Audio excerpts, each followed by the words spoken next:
So I don't know if you know this, but PCs are quite expensive at the moment, and that's for a whole bunch of reasons, but it's a difficult time to be a PC gamer, and especially to get into PC gaming for the first time right now, because consoles on the other hand are getting expensive as well, but they aren't nearly as expensive as PCs are for more or less the same sort of hardware. And the thing about gaming now is that going into 2026, for the rest of 2025, RTX is becoming a minimum, not a maximum. And what I mean is that RTX is becoming a requirement. We've seen this in some games, and it seems to be coming to more and more games. We've seen it in Indiana Jones, and it is now coming to the new Doom title as well. So that's kind of a scary thought. They are killing off budget gaming, so to say. And in that way, I thought to myself, well, let's take a look at what the least minimum viable, cheapest PC would be able to play games at, let's say, medium settings at HD with ray tracing in 2025, 2026. And so, of course, I am speaking about the cheapest we can do, but it still has to be viable. And so I've gone, in terms of the graphics card, which is going to be our first part, I have gone with the RTX 3060 V2. Now, you might say to me, well, why not the 4060? It's newer, it's a generation up, or even a 5060. But two reasons. The 4060 is expensive. It's over $400, and you only get 8 gigs of VRAM. With the base 3060, you do actually get 12 gigs.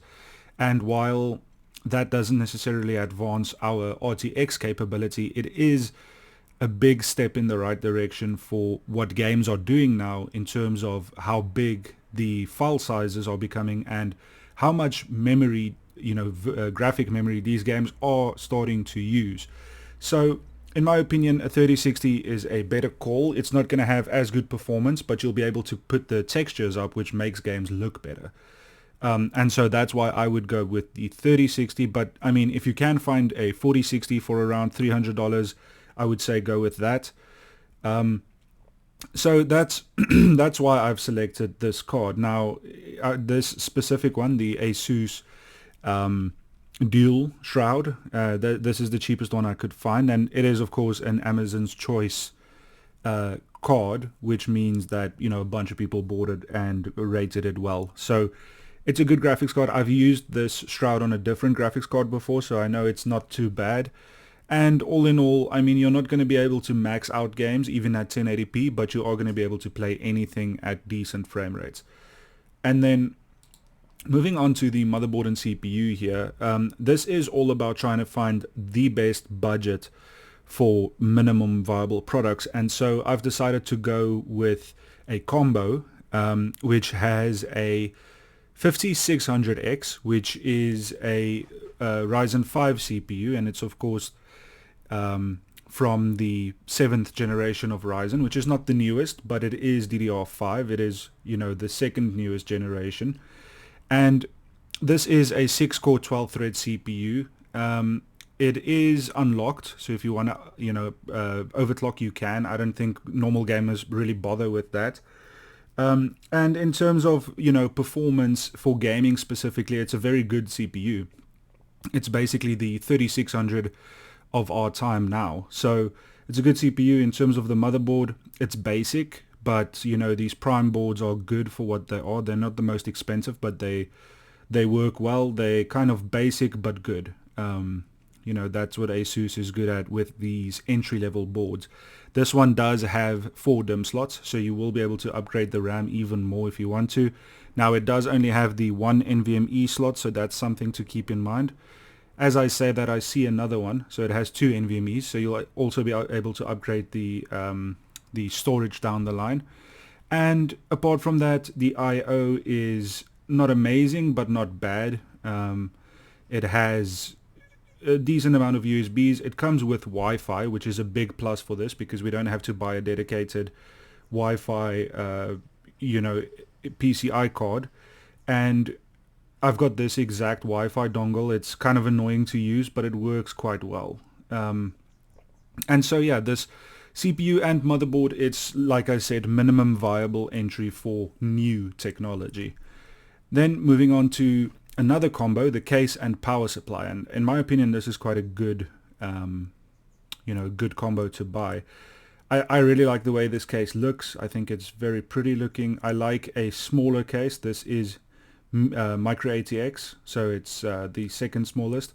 And this has a lot of ventilation, which I think is really cool. This is the perfect thing to have by your TV as sort of like a console equivalent kind of PC. And this case comes with 3 RGB fans, ARGB fans, which is quite nice. And it does have this Rosewool 80 plus gold 650 watt power supply. Now, I'm not an expert on Rosewool. I've heard of them, but I don't know if their products are good quality. But 650 watts should be more than enough for this, and it does say that it is 80 plus. So it should be fine, but maybe do some research on Rosewool before you buy a power supply. But in terms of what this costs, this is a pretty good deal. Then moving on to the RAM, I have gone with just a basic set of Team Group RAM. Now this is slow as far as DDR5 goes. My DDR4 RAM is this speed. So it's not the fastest. It is only 16 gigs of RAM, but we do have 2 8 gig sticks. So if you want to double up and buy 32 gigs, this motherboard will be able to support that. And that will be the sweet spot for performance. Not too much to say on this. It is, CL40 RAM, so it's not slow, but it's okay. It's, as far as DDR5 goes, this is kind of entry level, but again, this video is all about minimum viable for the best price. And in terms of price, this is $50, which is not bad, and it's not even on sale. Moving on to the CPU cooler, because remember that Zen 5 CPUs don't come with CPU coolers anymore, which I personally hate that they do that, but I mean, it is a cost saving measure, I guess, which seems unfair because we pay for it, so why shouldn't we get it? But anyway, this CPU cooler is amazing, the Peerless Assassin. I'm sure you've heard of it if you know about PCs, and this also comes with 2 ARGB fans in the one that I selected, and it comes in at $37, and this will be 100% perfect for keeping your 6-core CPU cool. It's even overkill, but it's not expensive, and it does guarantee good temperatures, and I think it would look really cool in this case as well. So that's why I've gone with that. In terms of price to performance, it's just probably the best there is. Finally, the storage. Now, I have gone for a Gen 3. You can go for a Gen 4 NVMe drive. And the reason I did that is just because of pricing. But if you have an extra $20, $15 to spend, I would suggest going for a Gen 4. Now, this is a 1 terabyte NVMe drive. It's these days it's not the biggest thing in the world, but it's okay to have like up to 10 games, modern games. And of course, maybe down the line you buy yourself another 2 terabyte one, and then you just have enough storage. But as far as performance goes, it's not going to be the fastest thing in the world, but it's still a lot better than a normal SSD, and that's a lot better than a hard drive. And if it's just gaming, let's be honest, 3 seconds extra is not going to hurt you when you're loading levels.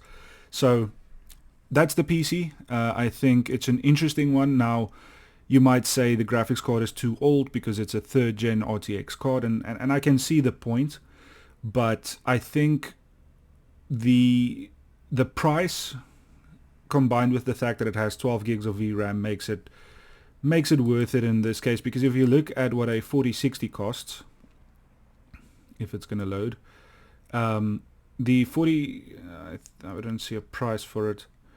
Let's see if we can find one here. Yeah, this 4060 is $440, so it's $100 more for a 4060, and the performance difference doesn't really, it's not big enough for me to say go for the 4060, and of course you've got 12 gigs of VRAM with the 3060, so that's why I would do that. But yeah, all in all, this comes to $915. So it's not the cheapest PC in the world, but the performance you're going to get is, worth it. I'm sure if you don't shop on Amazon, if you find it locally, you'll be able to buy all of this for around $800. And even better if you go secondhand for some of the parts, you can undercut that even more. But this is a $900 PC, so for that sort of price, we expect decent performance going into next year.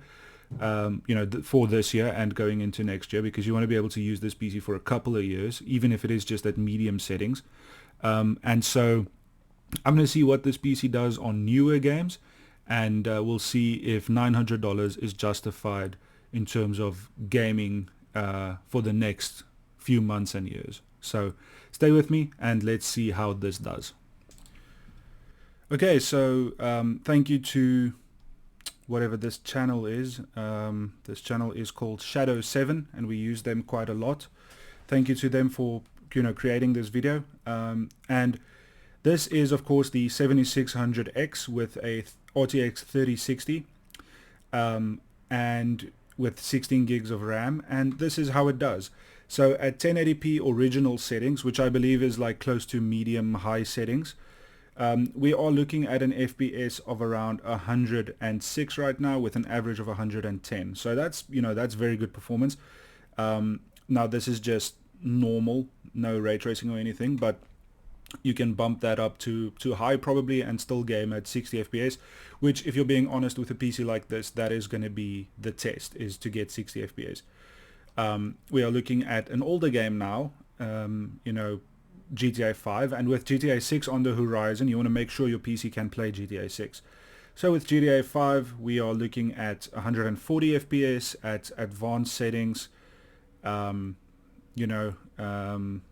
maxed out settings, anti-aliasing, ultra, all of that kind of stuff. So basically the most advanced way you can run the game, and we are getting an average FPS of 136. So this PC is definitely capable, but these games aren't the newest thing. Same with Hitman, 110 FPS at ultra high, and again, it looks amazing, better than what you're going to get with an Xbox, but again, not the newest game on the planet. Same with Days Gone, it's going to run well.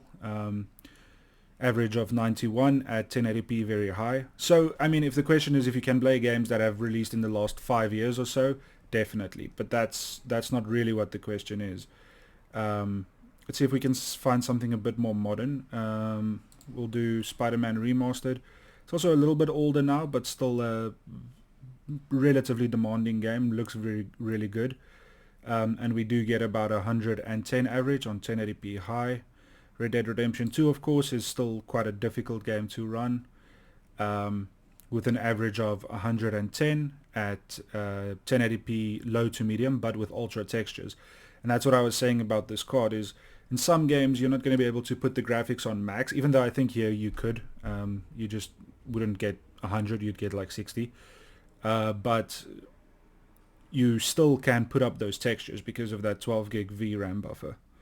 Not going to take a look at those. Let's take a look at Forza Horizon 5. We are going to get 126 average at 1080p high. So yeah, I mean, this doesn't exactly answer what new games are going to do and going into next year is going to do, but it does answer the question that can you play AAA games with good frame rates on a system like this. And we have a lot of headroom here. Now, we didn't look at RTX or anything like that, ray tracing, but even with ray tracing you'll probably be above 60 for most of these games at high settings. Now, like I said, these games are older, so you might for newer games like Indiana Jones, and maybe even games coming out next year, maybe 60 is going to be tough to reach with ray tracing for some of these games, like the new Doom. But I'm pretty sure this card will be able to do between 50 and 70 average at least medium settings, with a basic level of ray tracing enabled for the games coming up. As we move into the next couple of years of gaming, hopefully we're going to be moving into some better optimization technique, because right now optimization is a joke in the AAA space. but I'm sure that going into the next couple of years they will be working on techniques to get the optimization a lot better for older systems and new systems as parts get progressively more expensive. So this PC is going to be viable for, you know, the next 3 or 4 years. It's not something that's going to be e-waste for a long time, and while you probably won't be able to run anything at max, you're not going to be running anything at low either. So it's a good in-between PC, and for $900 I think it does quite well. I think there are better options, but this was just to take a look at the minimum viable sort of PC with ray tracing in mind. So that's what I think this is. But if you do go for a 4060 and you push the budget just over 1,000, you could do that too. So thanks for watching. I haven't made a video in a while, so if you guys are still around, some of my old viewers, I thank you for that, and hopefully I will be able to find time to do more of this kind of stuff, because I do know there is a bit of a demand for it. And yeah, hopefully we can get the channel to grow a little bit. I'm going to try my best to put in some time again. But with that said, if you did watch all the way through, thanks for that. Subscribe, and I hope to see you in the next one. Cheers.